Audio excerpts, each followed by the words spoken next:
What up, African world? It's Home Team here, and welcome back to another video of African history, culture, and worldview. Also, welcome back to my video series, A Closer Look. Today, we're going to be taking a closer look at the Acholi people of Uganda.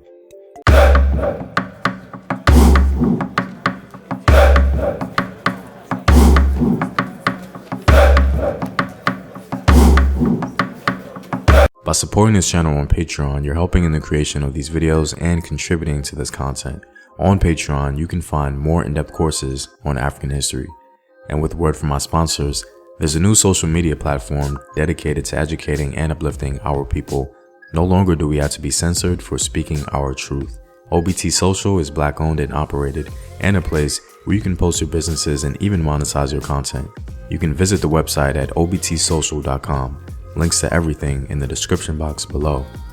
As with all my closer look videos, I'll try my best to pronounce names or titles that the people use themselves, so please bear with me if you notice any mispronunciations. Also, with videos like these, textbook knowledge on any particular ethnic group will have errors. At times, the scholarship has assumptions that don't reflect a proper historical perspective.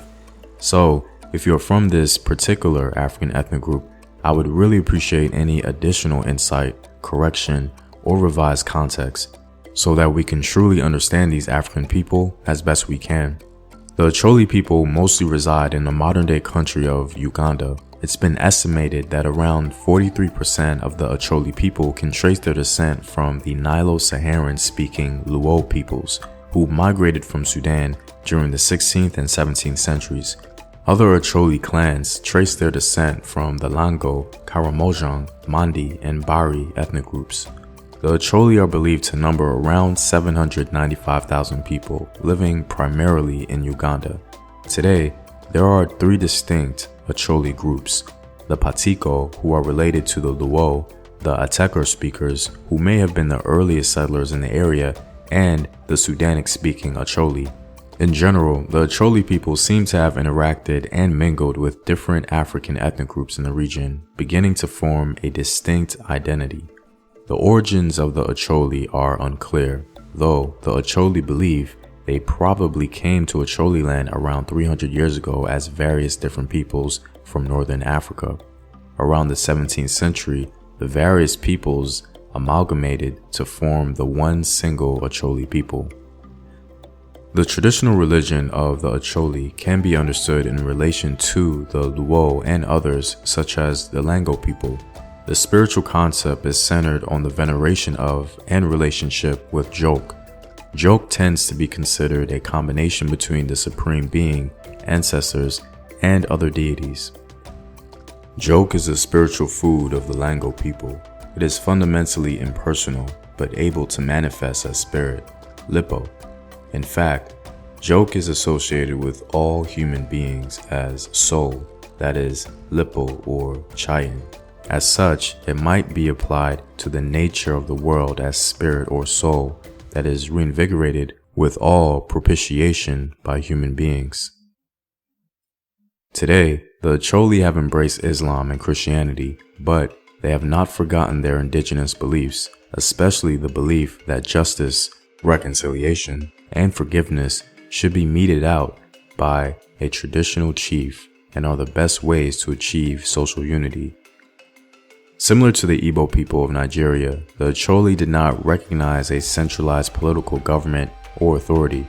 One of their symbols of wealth and power was the cattle, and thus, small chiefdoms often raided each other for cattle because of the wealth they produced.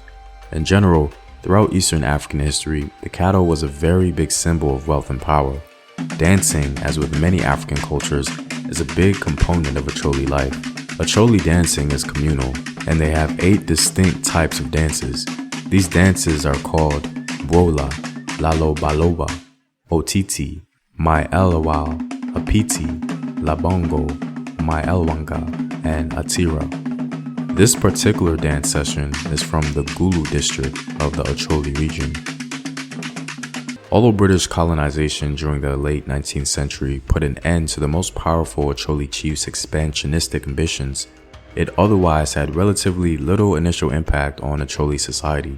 Colonial administrators perceived the Acholi as excellent warriors and recruited them into the colonial army and police force, but showed little interest in the Acholi region, which had neither great strategic importance nor especially valuable natural resources.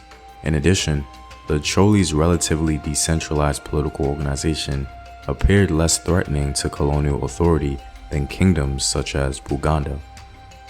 Colonialism only began to intervene in Acholi society in the early 20th century when it imposed a poll tax, confiscated weapons, and adjusted the control Acholi chiefs possessed.